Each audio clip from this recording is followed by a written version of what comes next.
آپ ان سے محبت فرمائیں گے تو اللہ تبارک و تعالیٰ آپ سے کتنے راضی ہوں گے۔ آج کیوں دیکھا جاتا ہے خاص طور پر جس جگہ ادارہ قائم ہوتا ہے، چاہے جو بھی علاقہ ہو، ہمارا علاقہ دو چیز کا خصوصیت سے شکار ہے، ایک غربت اور دوسری جہالت، اور یہ بڑی خطرناک چیز ہے دوستو۔ غربت چینی گوئیاں کرنے پر مجبور کر دیتی ہے ان لوگوں کو جو لوگ محنت مزدوری کرتے ہیں، اور مصیبت یہ ہے کہ ان کے اندر جہالت بھی ہے۔ وہ نشانہ بناتے ہیں مدارس، اہل مدارس، وقت قدر نہیں ہوتی ہے، اور یہ اہل علم آپ کے ایمان کی حفاظت کا ایک ذریعہ ہے۔ آپ ان کی بھرپور قدر کریں، انہیں محبت کی نگاہ سے دیکھیں، اور آپ سے جو کچھ ہو سکے آپ بھرپور اس تعلق سے خوب خرچہ کرتے رہیں، خوب دیتے رہیں۔ جہاں پر مدارس قائم ہوتے ہیں اکثر یہ دیکھا گیا ہے وہاں کے لوگ تعاون میں اس جگہ کے مدارس میں کے لیے پیچھے رہتے، اکثر دیکھا جاتا ہے۔ یہ بہت بڑی کمی ہے۔ اگر آپ کے توجہات صحیح رہے تو آپ کے توجہات کو دیکھ کر لوگ بھی اس طرف زیادہ توجہ فرمائیں گے، لیکن اگر آپ کے توجہات میں کمی رہی، یہ مدارس اللہ تبارک و تعالیٰ تو چلا ہی دیں گے، اللہ تبارک و تعالیٰ جن سے چلوانا ہوگا چلا دیں گے، لیکن بزرگوں دوستو، بڑے افسوس کا مقام ایسے لوگوں کے لیے ہوتا ہے کہ آپ کے علاقے میں، آپ کے شہر بستی میں مدرسہ ہے، اور وہاں کے مدرسے میں آپ کا تعاون کم لگتا ہے، آپ کی توجہ کم رہتی ہے۔ کل بروز حشر کہیں آپ سے پوچھ نہ لیا جائے۔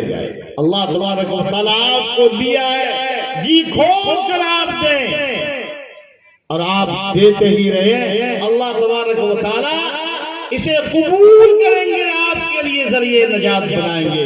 بزرگوں دوستو، وقت میں گنجائش نہیں ہے، اسٹیج پر چڑھتے چڑھتے جناب قاری سیف اللہ صاحب اور بھائی پرویز شیٹ صاحب تشریف فرما ہے، کچھ دوستوں کی فرمائش ہو، دو چار اشعار پڑھے۔ حضرت شیخ الحدیث صاحب تشریف فرما ہے، مولانا بھی تشریف لا چکے ہیں، زیادہ وقت نہ لیا جائے، دو چار شعر پڑھتا ہوں بس خواہش کی پیش نظر، درود شریف پڑھ لیں۔ اللہم صلی علی محمد وعلی آل محمد كما صليت على إبراهيم وعلى آل إبراهيم إنك حميد مجيد اللهم بارك على محمد وعلى آل محمد كما باركت على إبراهيم وعلى آل إبراهيم إنك حميد مجيد۔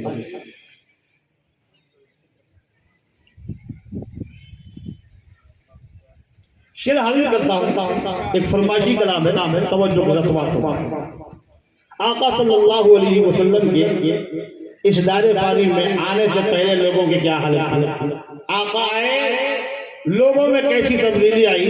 شعر حاضر فرمائیں۔ کفر اور جہل کی مٹ گئی تیرگی، ذرہ ذرہ ہوا نور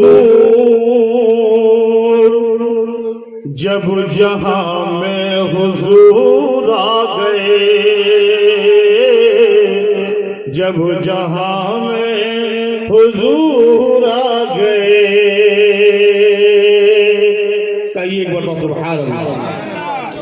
کفر اور جہل کی مٹ گئی تیرگی، ذرہ ذرہ ہوا نور جب جہاں میں حضور آ گئے، جب جہاں میں حضور آ گئے۔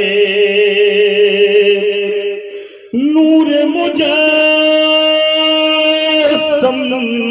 رحمت عالم کے آنے کا مژدہ، کے آنے کا مژدہ۔ اہل اسٹیج سے خصوصی توجہ ہوتا ہے۔ نور مجسم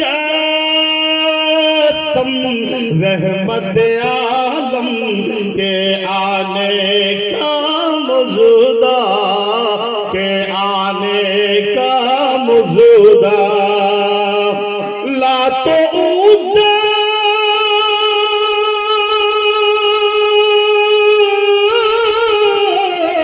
لات و عزیٰ کے پتھریلے، لات و عزیٰ کے پتھریلے کانوں میں جب پہنچا اس قدر ڈر گئے، منہ کے بل گر پڑے اس قدر ڈر گئے، منہ کے بل گر پڑے ہو گئے ٹوٹ کر چور چور، جب جہاں میں حضور آ گئے،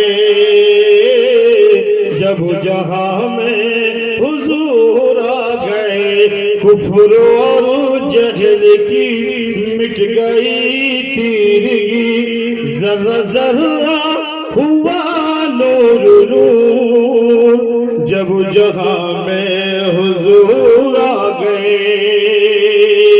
اور ایک شعر پر خاص توجہ کا میں طالب ہوں۔